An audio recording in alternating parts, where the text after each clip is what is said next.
Welcome to Professor Sharlene Hesse-Biber's podcast series. In our 6th podcast about her book, Waiting for Cancer to Come, she talks about the women in her study who elect to have surgery, the reasons they give, and how empowered or disempowered they feel by their decisions and actions.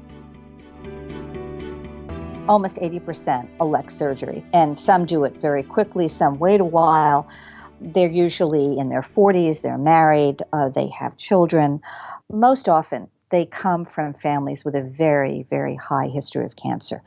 Most women have lost a close relative to cancer at some point. What are the main reasons that women give for having preventive surgery, and how do they articulate that in their interviews with you? A kind of overall worry and fear. Worry and fear are very strong predictors that propel BRCA-positive women to immediately elect the surgical route.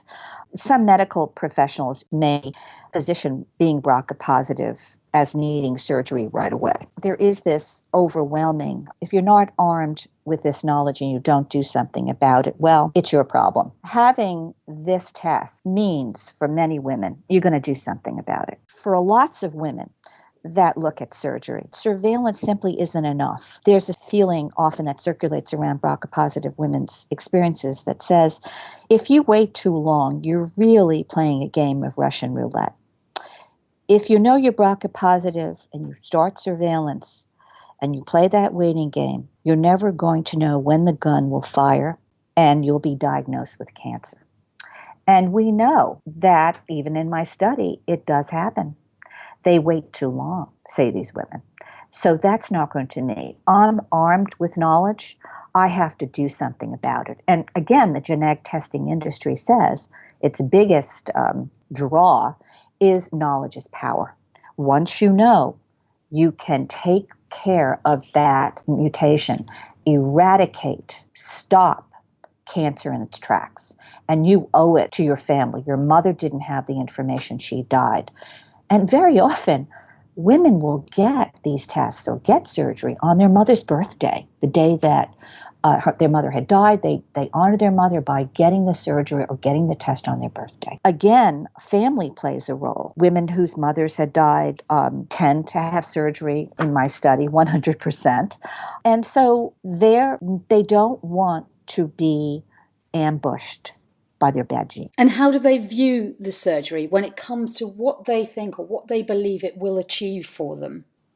Well, the first thing is it's going to get rid of the cancer. And there's this profound belief that if I have preventative surgery, I will be cancer-free. I will stop cancer in its tracks. Now, we know the sad part of that is it may or may not stop cancer in its tracks. But for the majority of the women, they do buy into the idea that if I even get the other breast removed, the healthy breast, getting two removed is better than one, even if the other one is not diseased. So there's this kind of surgical fix idea that it's going to fix my risk of cancer. And maybe it will, and maybe it won't. Maybe surveillance would be just as good. We don't have that part of the story showing up very often. Presumably there are a number of practical factors as well that maybe propel women towards making that decision to go ahead with surgery. They look at their cancer clock of their family, usually their mother's cancer clock. They are also ready for surgery because they have very good support networks around them to facilitate their recovery and post-recovery from surgical experience. You know, surgery and recovery from surgery, if you go back, maybe if you have an infection, you really need to have those supports in place with the support of family and friends, with really thinking through this decision and feeling in control. They can quickly feel that they can move to that decision from an empowered perspective. I'm interested that you use that word because you talk about surgery being empowering for some and disempowering for others. Let's talk about Caroline first, who felt very much empowered by her decision to undergo surgery. Yeah, Caroline is something else. I mean, she was extremely confident in going into her surgery. She said, for example, I did it for the right reason, for myself. I was ready, you know what I mean? The fact that I could prevent or reduce my risk significantly was huge.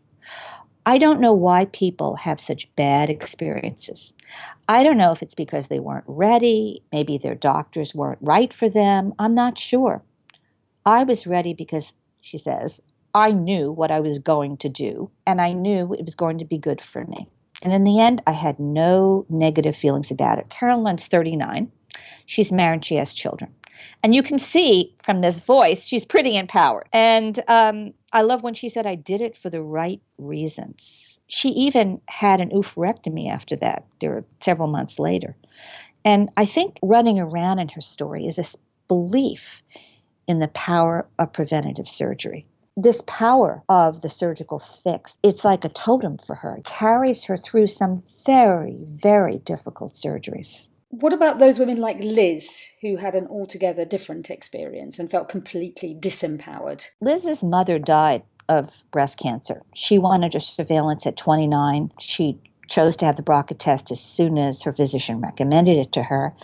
And she always knew the result would be positive. But she didn't feel very good about the overall outcome. She wanted to do screening. That was her goal first. And her geneticist recommended she thought surveillance would be good for Liz at this point, at the age of 29. And she says, I walked in to get my results. They're all looking at me, and I could tell from their faces that I was already positive. The counselor was saying, how do you feel? And I said, okay, I want to go shopping. They laughed and confirmed what she already knew, and she wanted to go and move on with her life. And I think she was sort of happy with surveillance. But then another medical professional soon told Liz outright that this was the wrong choice, that mammography and MRIs were not going to prevent cancer. She says, the doctor said, no, it's not enough. She told me, you have to have a mastectomy. And that one sentence did it for me. By the time I came in from Monday through Friday with my husband at her office, I said to her, get out all the papers to do surgery. Whatever she tells me, let's do it. So what was it, do you think, in that conversation that made her almost completely change tack? She lost her confidence in her decision, and she felt as though her options that she thought she had were no longer there between surveillance and surgery, that she felt she needed to have preventative surgery because cancer was about to come.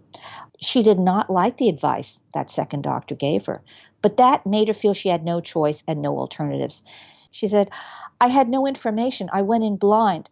I had my doctor and their nurses and everybody was great and all that, but there's no one to balance my doctor's extreme perspective. And she said, all I could say is if I continued with surveillance, I guess I'm going to die, and nobody said otherwise. So where did things go from there for Liz? She decided to have a preventative double mastectomy and a hysterectomy. Although her doctor's words gave her those biggest pushes towards surgery, Liz began to revisit her own family's history again, influenced also by her mother's death from breast cancer. And she began to lean on the breast surgeon and the prophylactic recommendation. In the end, her choice was disempowering. A good portion of it was disempowering because she felt, I guess it was too quick. It took a lot of time for her to recover, even though she says her experience with surgeries in the end was positive, and she's beginning to accept her new body. And she thinks it was right. It's going to take her a while to feel this was the right choice. She's not there yet. What did you feel you learned overall from the women who decided to go down the surgery route? You need to make the decision. Liz needed time to decide that she wanted to accept that diagnosis and that surgical fix. And she just was not ready to make that decision. And when she made it not being ready, she felt disempowered. I wonder what other factors are at play here as well when it comes to having that feeling of being in control, of feeling ready, of feeling empowered. The interesting thing to me is it's not so much the experience you have of going to surgery. You may, in fact, have a bad surgery. You may need to go back and readjust your breasts because one's bigger and the other's smaller, or you had a lot of infection. It took you a longer recovery time. But even among those women who suffer some setbacks, they still say they would do it again, and yes, they were empowered. And so it's being in control that takes you through those difficult times when you feel you have no control, when you also lack support from family and friends. I think also to be considered is the life stage you're at. You know, if you've already had kids and you've decided to have an oophorectomy, that's maybe less painful than even if you're in control and you're a younger woman and you have an oophorectomy. It means you can no longer have children. And so, even in spite of being in control of those surgical decisions, it's still disempowering at another level. Also, if you're the kind of person who is worried about your body image and somehow or other you're not married yet, I want to find a boyfriend, I want to have children, but I had a oophorectomy and a double mastectomy. I can't nurse my children if I ever have them.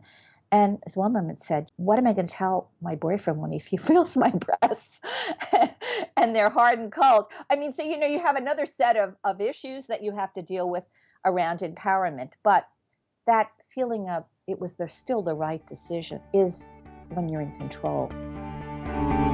Sharlene Hesse-Biber was talking to me, Chris Garrington, about her book Waiting for Cancer to Come, which is published by the University of Michigan Press. In our next podcast, we'll talk about life after surgery for the women in the study and how they go on to find a new normal for themselves and in their relationships.